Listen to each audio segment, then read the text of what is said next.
Welcome to the Candid Life podcast, where we turn our broken hallelujahs into melody lines of impact. And I'm your host, Lydia Gargo. Today, our topic is Boys to Men. And to discuss this important and relevant topic is my sweet friend and lovely sister, Marie. Welcome, Marie. Good morning, Lydia. Good morning, child of God. The sun's out. It's actually afternoon. Spoken from a woman who wakes up at 4. Don't let that kind of information go out. What's wrong with you? We are actually in Michigan, and it is cold. It was quite nippy this morning. In England, I suppose every greeting is a good morning until you realize that time's actually moved on. So, Marie, welcome to the Candid Life. It's a joy to have you here today. Thank you, Lydia. I'm excited to do this with you. Great. You know, I thought you were the best candidate to actually do this because you are surrounded by 3 men. 2 youngins kind of pushing towards the manhood thing, but, you know, you have a husband as well, and you're surrounded by all this testosterone in your household, and I felt, who else to ask to discuss such a wonderful topic? So tell us a little bit about your family. Well, myself, growing up, I was a bit of a tomboy, more baseball than Barbie dolls and things like that. Went through it with my schooling. College was also, I chose civil engineering, female, going into a major that was fairly well dominated by men, maybe one of 3 females going through the program at any one given time. So it was kind of a comfort zone for me, actually, a space that I was used to being in. And when we got married and had our first son, he's 17 now. I tend to forget to count that one last year. It's been a rough year. But 17 now, and, you have an appreciation for motherhood with the first one, right? What you're not prepared for with the second was how different the second one can be, right? Same genetics. You'd think that it's going to be the same ride, the same kind of journey, and they have a way of tilting that on its ear. It's called science, right? Yeah, right. We have a 17. There's more art than science, I think, to it sometimes. So 13 and 17-year-old, we've gotten through the voice crackles, turning into young men in the house. And also our little dog. So it's her and me. We are the female representation in the home. Her 7.5 pounds is pretty mighty, so she weighs in on all of our decision makings and family planning sessions. So we don't want to don't let the small weight confuse you into thinking she's a detail. I like that. The whole family planning thing just kind of took my mind. Yeah. There may have been a different phrase I could have taken. Could have took my mind places. Should not really have gone there, but I just couldn't help it. Well, thank you so much. A civil engineer. I like that. A woman going into science, like you said, not a lot of women are in those places. Things are changing, though. Very much. Things are changing, especially with STEAM. Is it STEAM or STEM? Well, depends on your arts, right? Potato, right? Tomato. It's one of those things, STEAM or STEM. More young ladies actually pushing into the engineering part, into sciences, which is really great. Right. And, as I went through with my master's program, I actually had changed, went down to a college in the South, and the program that I picked was more focused on water and wastewater environmental sciences. And then I did see a bigger share of the portion was female. And right now I happen to be working in a place where I'd say 80% of the leadership is female right now. The executive leadership team is female. And it's been great seeing that change, and you see a change in the vision as well. In some of the standard operating procedures, you kind of see a different tone and tenor taking place. So it's been nice. Mm-hmm. That's great. Such an example of how things are changing. Back to your boys. What are the differences between your boys? And before I jump to that, though, when you found out that you were going to have, the first boy, then the second boy, how did you feel? Oh, I was excited both times. So my first son, when he was first born, from the very first moment, he was born in middle of winter, fairly cold out in Michigan, and he came out intense. I mean, the first look that I got from him, it was almost this look of, what did you do? It was warm where I was at. It's cold and bright here. How dare you? You forced this out, change on me. And that's kind of who he is. That first moment told us a lot. He's very intense, very driven. Wonderful to be around, very, have great in-depth conversations with him at 17, very mature. And he always has been. But, it has challenges along the way. Sometimes life it throws you curveballs and you have to change.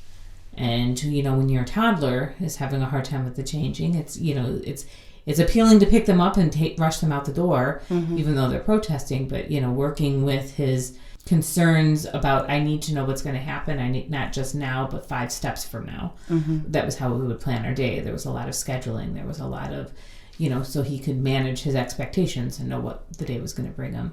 Our second son came into the world a bit differently. We were going through, my husband had some health challenges, and we weren't sure if we were just going to be a family of 3 going forward. But on our last available window of trying to become pregnant, it was successful, and that's where my second son, how he came into being. So he was kind of a light in what was, in a lot of ways right then, kind of a dark time in our life. His preschool teacher described my little 3-year-old as an old soul. Wow. Very kind, and things roll off of his back really fast. Like as a 3-year-old, the play groups started getting cliquey or whatever. It never bothered him. It just rolled right off his back when the girls wouldn't, said that, no, you can't play with us, or what, he had to find another group. It was just who he was. He's been wonderful to watch as he's been growing up as well. Just very different take on life, though. He rolls with the moment. Okay. And I don't know scheduling necessarily, right? Order, right? That's so interesting. So interesting. So he's not easily rattled, basically, by things. He kind of goes with the flow. Right. And as certain challenges in these last couple of years have come up, he's taken a lot in stride. He talks about things easier, though, too, right? One thing that I think sometimes our society does a poor job of is telling men that it's okay to talk about feelings and emotions and open that up. And definitely with my second one, opening up was easier. Having conversations, not being guarded against emotions. And part of that just is that nature part, right? Yeah. So they're both exceedingly wonderful, brilliant in their own ways, children that I've enjoyed being the mom of. That's great. I mean, my boys are very emotional. Both of them? Both of them are very emotional. I love the fact that we are able to just have conversations. People tend to say, as they go older, they don't talk to you anymore. And, maybe so. I think it depends as well on how much you nurture that communication as they grow up. I think that's very important. And I think also just allowing them to voice how they feel and know that you are a safe ear, right? A safe place for them to be able to share without judgment. Because I know there have been times in my life where I did the mom thing, and the response I got back was, well, Mom, if you're going to keep talking like that, then I'm not going to share with you. So I had to very quickly change and realize that I needed them to talk to me. Otherwise, I'd be on the losing end, and they would be on the losing end as well. So allowing them to come and to share whatever it is that they had to share was important. But then maybe asking relevant questions to get a little bit of understanding as to what they're thinking and why they're making these particular decisions. And sometimes just letting go and allowing them to make those decisions. And I'm sure you've had to deal with things like that as well. Yeah, I think it's a important but hard lesson to learn, that sometimes the most important aspect of creating the opportunity for conversation is just shutting up, right? Just letting the moment happen, not having to guide it, not having to manage it. And that's difficult for me sometimes, right? Because, yes, we're strong women. Well, and you're used to, with the 4 or 5 year old, you're guiding, directing. Absolutely, you have to remind, yes, 8 times for something. Yes. But things change with age, and their maturity level has definitely benefited from that. I can see that being able to witness their thought process, even as it's happening and unfolding in front of you, is special. And I think that's what gets me excited and a lot of hope for their future is seeing that take place. And it makes me more confident to let go a little bit further, let the reins go a little bit further, and let them try something, whether it works out or not, it's going to be okay. And I know that's been a buzzword recently, is more resiliency, right? Yeah, resilience. Yeah. But it's a hard thing to watch sometimes when you want to steer them to a different path, but they're certain this is the one that they want. And you're okay. You got to let go and let it happen, and know that at the end of the day, I think we've had a lot of conversations in our house with our older son as he's preparing for SATs and ACTs he wants to take as well, and AP courses, just talking through, okay, so what happens?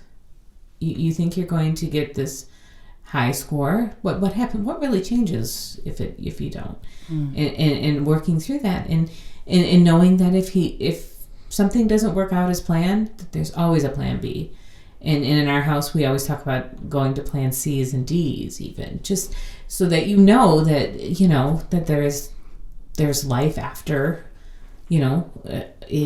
something doesn't work out perfectly. You pick yourself back up and you go either again at it or change tactics or whatever it is, right? It's good. And sometimes it's hard though, right? Especially a very type A personality. Right. Doesn't want to hear about plan B because it's always going to be, force into plan A and keep driving at it, So that's good.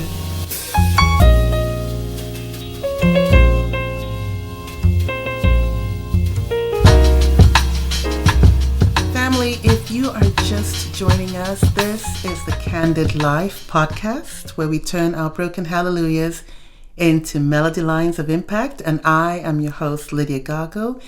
And today I'm joined with Marie, a sweet friend and sister. And our theme today is Boys to Men. Let's carry on with our discussion. And I just wanted to ask you, how do you connect with your boys? It's funny. I think the older that they get, the more I'm recognizing that it's hard to plan it. It's being open to the opportunities that present themselves. And I'll be very honest, right now for my 13-year-old and always for my older boy as he was growing up, car rides. It sounds, there's something about being in a car and they don't, you can have that conversation. And if they're not looking at you in the eye, it's okay because there's other things to look at out the window, but they open up a lot more, right? And there was a good chunk of our life where we were driving back and forth between Cincinnati and the Detroit area. So it's a 4-hour drive one way. And yes, there were a lot of iPhone moments, right? There's this game playing going on. But some of the best conversations happened on those very boring flat drives back and forth through farmland country, right? And that's where the almost like a free association conversation would happen. And as my older son at 17, he's been driving himself more places. I have to be a little bit more deliberate with finding our times, and we've kind of gone back to, when they were younger, we would do outings or just, one-on-one meals. And so in the warmer months, walking is a great form for my older son because it's also, it's a time that he feels like he can talk but he's not trapped by a room or, having to stare eyeball to eyeball to get through something that might be tough for him to say. And so it works out well. going to have to, be a little bit more deliberate in the winters and finding those things, right? That's true. Can't just take even 10, 15 minute walk. I could get a lot out of it. Right now, it's more of a run from the car to the house, and that's about all I've been out when it's 15 degrees. Oh, my goodness. Yes, the weather. Weather plays a very big role in relationships, right? I was wondering, of course, we have a 13-year-old, we have a 17-year-old, boys going to men. What are some of your passions? We have a budding coder in our home. Fantastic. So the 17-year-old has really taken to writing within Python, and I don't quite understand all the conversations that are happening around me sometimes when we get into these code issues, but I don't even know if I'm saying it right, quantum mechanics he wants to get into. Wow. So he'll be taking a tour shortly of different colleges and different, I think, some interdisciplinary degrees that he's looking at. Mm-hmm. And it's brought a few concerns, right? Looking at college, looking at him not being home where he always has been. We've had some good conversations about, decision making and expectations that are on him, and even navigating through, being introduced into a whole new environment and engaging with people instead of engaging with the computer all the time. Because I think that's important. And we moved when he was probably 13, and he had a slew of close friends, right, that he had known since he was 3-4 years old, and they were all very neighborhood-based friends where they could just walk to each other's houses. They didn't rely on parents. We knew each other because we lived 3 doors down, but we weren't necessarily arranging play dates or anything. They were more independent at a very young age. And when we moved here, things were very different. Things tended to be a bit more parent-led, getting the activities together. And he struggled with that for a little bit. Right, and then he found his group, he found his friends, but of course his friends, like I mentioned, they're all very computer-centric. And I can hear it in their discussions when, they're trying to plan an activity to go out to a movie or to go out to lunch. It's like a 2-day discussion before something ever happens. And nothing, 2 whole days. Nothing is very spontaneous or abrupt. It's very planned out and deliberate and everything. I mean, in the light of what you said earlier, he's been a planner right from the beginning, right? He has been, and you see it. I see it in his schoolwork. I see it in the way he approaches everything, life in general. But, when you're thrown into a whole new environment and you're standing on your own 2 feet and you're responsible for getting yourself to class, and you're responsible for, remembering to eat and getting out and seeing the sun once in a while too. We've started to have those conversations, how to connect with people. And not that he can't connect with people, but I think there's a chance of it being overwhelming at first when everything is new all at once. And so I'm excited for it for him. Yeah, for sure. Deliberate and step by step is how he's going to approach it. My younger son, his strong passion right now is baseball. So we're running with that 3 days a week. But we've been very very intentional with our decisions with coaching, and I view sports a little differently than some of the suburban teams around here, a lot of the travel teams. I feel like when we're on a team, that coach is another representative that I'm putting in front of them of a male model, right? Another way to be as you're growing up. And we've been on some teams where I didn't feel like the model that was in front of them with that coach was a positive one. And that gives me pause immediately on the team, right? And even organization-wise. Doesn't have to be a coach. It can be the management of the teams, the overall organizational structure. So we've had great conversations about that. And when he does one-on-one coaching, we've been very intentional about like the lessons that they teach, not just that it's important to win, bigger, faster, stronger. The coach that he's working with right now is doing an excellent job about talking to him about, anxieties in games. And just even, how the little things that he's teaching right now, balance and focus and paying attention to the little things, the details that add up to be big things as a player. Yes. And translating those into life lessons. Right. And I think those are the gentle lessons that I feel like sometimes get lost in sports, especially with the always win mentality, right? And it's never been my goal for him to be playing baseball simply to get onto, some scouts list somewhere. It's my intention of playing baseball so that he learns how to compete and not lose his humanity in the process. And I think that if that's something we can give our kids from sports, that's the most important. And watching adults in the sports world, sometimes that lesson gets forgotten. So that's how we've been approaching with him. And it's great to hear him tell me the differences that he notices between coaching styles too from other teams.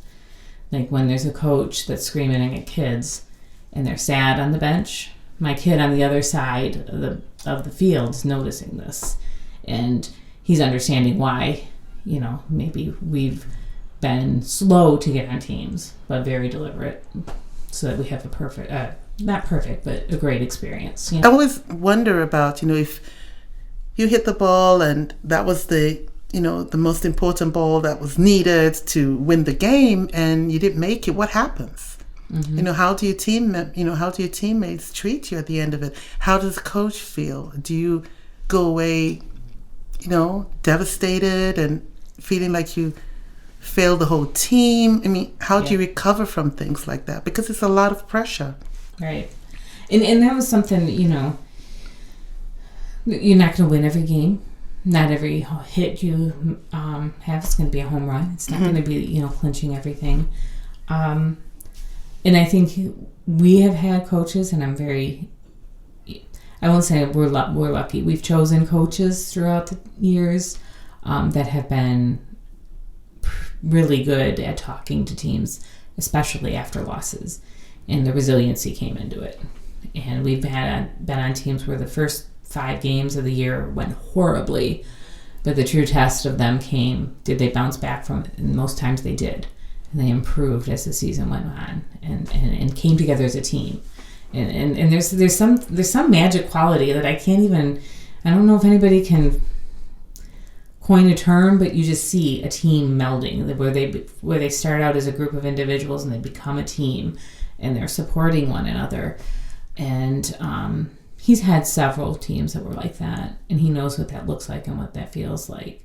And when we were competing on a travel team, and we were in the middle of a tournament, and he had the opportunity to see other teams that didn't have that experience. And he was, for example, playing third base, and he was standing next to a third base coach that was belittling his runners in front of my defense. I could see him almost getting defensive of the other team's players to the coach, he didn't say anything, but I could see his back bristle, or I could see the side glances as the coach was saying some very inappropriate things to his players, right? And the empathy that was there for that situation. And that's something that you decide early in life that he's just seen a negative role model.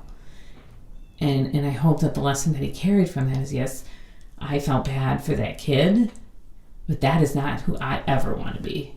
And I feel the other side. It wasn't directed at me, but I can feel what that's like when somebody speaks to you like that. And he took that to heart, and he talked to me about it later. And as much as I guess that's a negative experience, it was something he grew from too. So what would you say, your boys are growing, but what are some of those memorable moments that there are many. I'm sure there's so many, but which one really stands out for you for each of the boys? Oh, yeah, there's several. Actually, one, my older boy, recently, with all the COVID that's been going on, recently the mask mandate within the schools had been lifted in our particular district. And I think it was the day after, or 2 days after it had been removed. And I know the boys weren't wearing masks to school. They didn't have to, whatever. But my older boy, when I was driving him to school 2 days in, kind of freaked out a little bit because he had thought he forgot his mask at home. And I said, well, you don't need it. It's okay. And he said, well, Mom, but my I think it was his chemistry teacher. She's pregnant. She's late term. And I just want to protect her. I just feel like I don't want anything to go wrong for her with this. And this is such a little thing that I can do. And all I had in the car at that moment was, I have my own package of masks that are pink because nobody touches them normally in my house. And that's all that he had to put from. And he said, that's okay. That'll be perfect. And my younger son piped up from the background, yeah, pink is the manliest color there is. Mom, don't you know that? If you're not secure, then you're not going to wear it. I love that. So it was a good moment where, first my older son was thinking of someone else, and it wasn't something he needed to do. It was something he wanted to do. And I was so proud of him in that moment. And I told him that's really kind of you. I'm really impressed that you're thinking along those lines right now. And my younger son, where he could have maybe, given him my oldest son a hard time, or, he was supportive in the moment as well. And I'm not saying that's not 24/7 around my house or anything, but it was one of those moments where I was like, okay, something's going right. Something really good here. Something really good here. I think that just that level of compassion and just thinking about somebody else it's priceless. And that's what you want to see in a man, right? Right. So the boys are definitely cultivating that element. Just think of how my actions are going to affect somebody else. I think that's a beautiful example there. Right. And it was one of those everyday moments, right? It wasn't a grand gesture or something. It was so important. It was simple. Simple but very powerful and important. That's good. I'm going to remember that. Yeah. Pink is the most manly color. Yeah, and those two compete, right? In every way, shape, and form. They're always trying to, push each other a little bit further, a little bit farther. But I guess when they're making good decisions, both of them can recognize that in each other as well. And maybe that pushes them further in that direction too. That's a great one. Do you have any kind of jealousy with the boys, or you found a way of just helping them to love and respect each other, knowing that Mom and Dad love you both?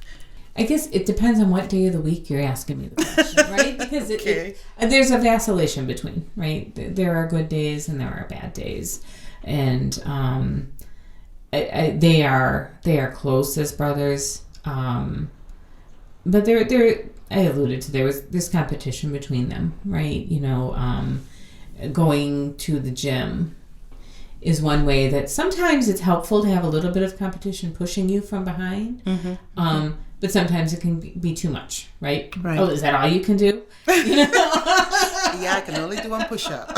Yeah, exactly. Okay. Right. So and it's a balance, right? I think everyone that has children can appreciate that there are good days and there are bad days. But at the end of it all, I think the more quiet time that they can have together, and they actually talk about things on their own, I don't think I witness a lot of the moments that gel the relationship, because they happen better when I'm not around. And I'm not saying that in front of us they're competing for attention, but I think it just puts a different spin on their conversation and their tone, right? So I don't think there's a perfect way to do it. It's just gonna, as they grow older and find their own ways and their own personalities, I think it'll hopefully, the competition will be positive between them. Yeah. And I guess maybe it stems from being, in the days when we're trying to get out the door early in the morning, and we did who could get their shoes on first. Oh, you know what? Maybe we fostered too much of that. I don't know. And it's carried on. It's carried on. That simple game just carried on over the years. This is something that my mom has always hammered in us. Find different ways of getting on. And sometimes just laying aside your differences, right? And looking for the most common and more beneficial goal, because that's the most important thing. Your family. Right. Find ways of just staying connected.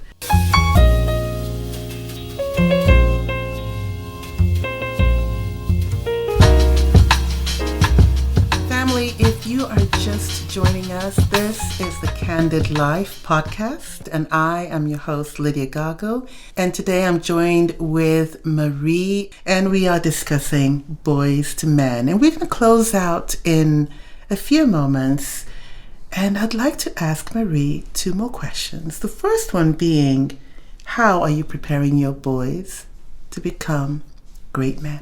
Mm-hmm. Well, I think we don't prepare them, they prepare themselves. We can only guide them. And I feel like a lot of my role was to put those different models in front of them. And I have been truly blessed. We haven't talked about my husband a lot through this, but he grew up and has a group of friends that he's known since he was about 4 or 5 years old. And some of those people are near and dear to us. And they spend time with our sons separately from us, right? And they all have very different personalities. One's a musician, one's an artist, one's very technically oriented, electronics, but they all are different role models of great men in different ways. And I think that was important to me to show them early on, is that they had so many paths and so many choices in front of them. There's really not a wrong way to do it, right? It's just the core values that you bring forth with you. And so I strongly believe that what you put in and exemplify in front of them, not just in one way, but in 5 or 10 different ways, helps them pick and choose who they want to be.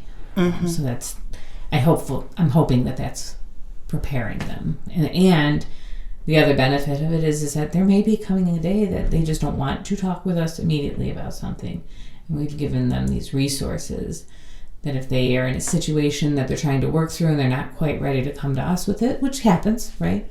They have other outlets that I'm trusting that they're building and growing as they've, since the time they were babies to the time now 17 years later, that they can count on. You have boys, and so are there certain topics that you leave to dad to take care of? Or, how do you address that? There are certain topics that he connects better with them on. Mm-hmm.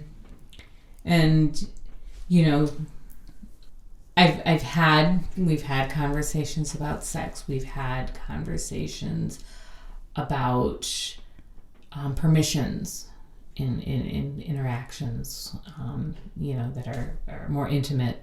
And I think that that you're maybe getting into one of those areas where, like, me shutting up isn't helpful. When we are trying to cultivate conversations, there are times to shut up and there are times to speak up. And this was a topic that I felt like I had to speak up or it just was never going to happen, and so they didn't really talk too much to me as we've been, I've sprinkled them into different conversations, but they have with dad or they have with other individuals in our group, these role models that I've mentioned. Mm-hmm. So that's helpful, right? Try to open the door for the conversation so that they know that they can be comfortable coming to me and talking to me about things. Mm-hmm. Someday I'm hoping that will happen. But in the meantime, there's other outlets for them. Back in the day, it was a taboo to talk about a lot of these mm-hmm. things.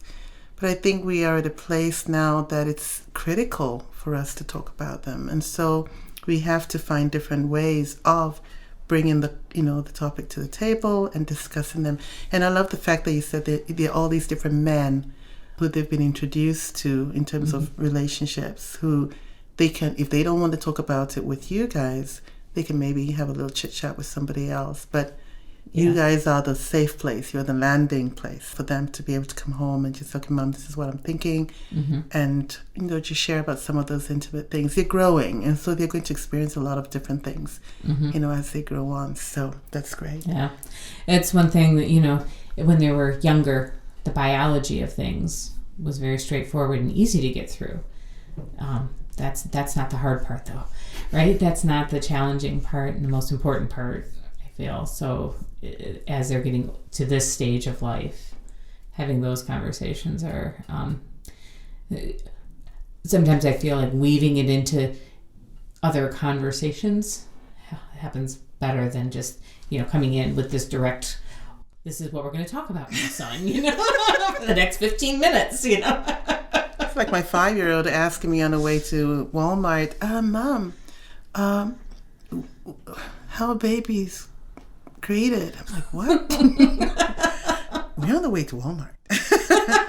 What's the connection, And so I'm trying to describe this thing to him as a science teacher, really going technical, and he decides to describe the sperm as an electric wire. I was like, what? How did you get it was just the weirdest thing. We always talk about tadpoles, it's like, no, electric wire.